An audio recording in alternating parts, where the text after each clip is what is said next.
So during the summer, everyone loves to relax and replenish a little bit, maybe get some rays in there, go to the beach, soak up some sun, and then I do exactly what every other sane person would do during the summer, and that's binge all the best moments from the playoffs last year. So today I'm going to go briefly through what I believe are the top 10 most epic moments from last year's playoffs, and boy, there were a lot of them to choose from. Fair warning, this list is completely subjective, and feel free to leave in the comments what you believe were the best moments from the playoffs, and if I missed any, well, my list sucks, and I guess, well, so does yours. And I mean, come on, like, ideally it should just be this guy, but let's try to maybe get it to a much more concise list.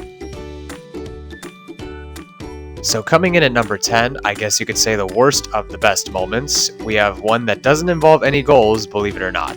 But it does involve a lot of guys wearing striped sweaters. At number 10, we have the Capitals and Canadiens bench brawl in Game 3 of the first round. It's a significantly pivotal game in the series, with the Capitals already up 2-0 on the Canadiens, and it's the first time the Bell Center has had a playoff game in over 4 years. The young, fearless Canadiens showed they wouldn't back down and scored a huge goal with 8 seconds left to take a 3-2 lead going into the third, but it wouldn't end just there. Oh no. The Caps and Canadiens made the most of those final 8 seconds and had a full-on brawl. Most notably Josh Anderson and Tom Wilson, two big boys combining for over 440 pounds of pure strength, which for reference is equivalent to one silverback gorilla. I gotta say, I've watched hockey for a while now, and seeing two guys scrap it up behind the bench is something you normally don't see every day, so that's cool. And thus, a beautiful picture from playoff hockey was born. So at number 9, it's all about number 8.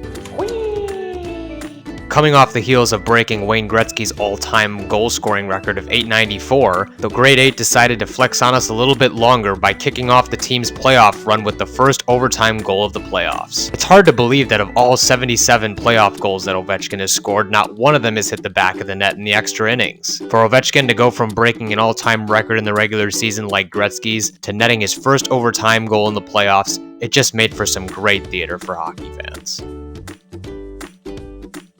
So at number 8, let's play a game called How to Not Make This Video Half an Hour Long. In round 1, we were gifted with yet another tilt between the Edmonton Oilers and LA Kings, and I gotta say, these first 4 games did not disappoint. The Kings in Game 1 were up by 3 goals with 12 minutes left, only to see improbably the Oilers use some more late game magic and rally to tie the game with less than 2 minutes left. So with all that momentum on their side, they're surely gonna finish the job, right?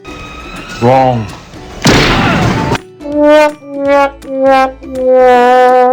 Moving ahead to Game 3, the Kings leading again with threatening to go up 3-0 in the series. The Oilers pulled off the biggest version of an Uno reverse card with 2 goals in 10 seconds from Kane and Bouchard. With the series now in our hands, stop me if you've heard this before, the Oilers were once again down multiple goals in the third period. And with the help of some more Bouch bombs and some picture-perfect roof jobs from Leon Draisaitl, the Oilers for the third time in 4 games erased another multi-goal deficit and never looked back and took the series in 6. For lucky number 7, it's very ironic actually, because we're going to be talking about a cursed franchise here. Yep, the Toronto Maple Leafs. But they ain't on the winning side in this one, spoiler alert. Let's run it back. Another team up 2-0, and this time it was the Maple Leafs against the Panthers. After a crazy seesaw affair in Game 3, the Leafs and Panthers headed to overtime. And wouldn't it figure, it came off the stick of the ultimate Leafs killer himself. Marchand's shot would deflect off Morgan Riley and into the net past Joseph Woll, and the Cats never seemed to look back as they went on to win the Stanley Cup again. As we near the back half of the list with number 6, we're going to go with Riley Smith's buzzer beater against the Oilers in Game 3 in Round 2. So the Oilers, similar to the Capitals, are up 2-0, and the Knights really need this one. The Knights and Oilers are tied in Game 3 in the third period, and it seemed like overtime was inevitable. After a couple of gaffes from the Oilers defense, Riley Smith finds himself unbelievably all alone in front of the net, and with the patience of a preschool teacher, gets around Skinner and shoots the puck towards the net. Here's the thing though, that shot's going way wide. The puck goes in off Leon Draisaitl and into his own net with 0.4 seconds on the clock, meaning that is your game winner. Halfway there with number 5 now on the list, and we're going to simply call this one the Miracle in Manitoba. Guys, this one's crazy. After falling behind 3-1 in the third period in Game 7, the President's Trophy winners were on the brink of an absolute disaster. But with essentially 1 second left on the clock, Cole Perfetti, the youngster, scored the game-tying goal on Jordan Binnington after 2 bullet passes from Ehlers and Connor, and used all that fuel in the overtime, took charge in double OT with the captain tipping the puck past Binnington again. And Mr. Hartnarayan Singh, caps off to you for this incredible call.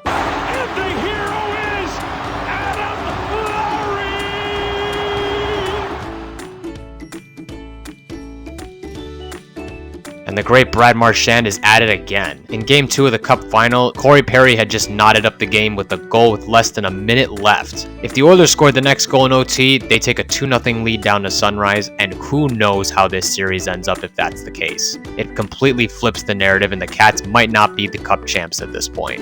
It became personal with me.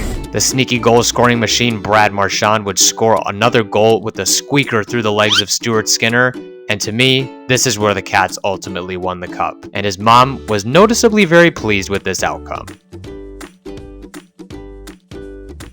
We're going to simply call this one Rantanen's Revenge. After a stunning sequence of trades that saw Mikko Rantanen traded from Colorado to Carolina and then to Dallas, the stage was now set for Rantanen to face his old team in an epic Game 7. The Stars and Avalanche, for reference, had already met twice prior in the playoffs, and the Stars had taken both of those meetings, denying Colorado of a real shot to win the Stanley Cup. The Avs certainly carried a lot of vengeance into this one, though, as they jumped out to a 2-0 lead off goals from Manson and McKinnon. Mikko Rantanen would help his team to rally back with scoring not 1, not 2, but 3 goals in the third to register a hat trick against his old team and eliminate them from playoff contention. Coming down the home stretch here, we got number 2 on the list. The Panthers are up 3-0 in Game 4 of the Cup Final, and a second consecutive Stanley Cup seemed imminent for the Cats. I think a lot of Oiler fans are ready to wave the white flag at this point. The Oilers came back down 3 goals with goals from Nugent Hopkins, Nurse, and Podkolzin. Yeah, we're gonna keep that in. Jake Woolman came up with a huge blast of a rocket to take the 4-3 lead going into the third, and the Oilers would go on to tie this. Nope, that's right, Reinhart tied it with a few seconds left. Yeah, life sucks. We are headed to overtime yet again, but the magic man himself, Leon Draisaitl, would hit the final snooze button on this one and squeak a puck through 2 sets of legs and tie this series at 2. And now, here we are. The piece de resistance, the crown jewel, the most epic moment of the 2025 playoffs. Sam Reinhart's 4-goal performance and a dagger to clinch the cup. And talk about a full circle moment for the Panthers, considering where they were only 2 years ago. In 2023, the Panthers were embarrassed in Game 5 against Vegas with a hat-trick performance from Mark Stone as the Golden Knights went on to hoist the cup for the first time in their franchise's history. And now, it was the Panthers being the ones to embarrass everyone else for a change, as they used a Sam Reinhart hat trick to eliminate the Oilers for the second consecutive season and win their second consecutive Stanley Cup. And maybe the extra cherry on top, Reinhart would bury a second empty netter and notch his 4th goal of the game. And so, there you have it, guys. The top 10 best moments of the 2025 playoffs. Once again, leave in the comments below on what moments you thought I left out and which ones were your favorite from these playoffs. And always remember, taking a 2-0 lead is very bad. Don't do it, man. Thank you guys so much for watching the video today. If you like what you saw and you want to see more, feel free to hit that like button and subscribe to see when I release more NHL content and cartoons. Keep being the best people out there, watching the best sport.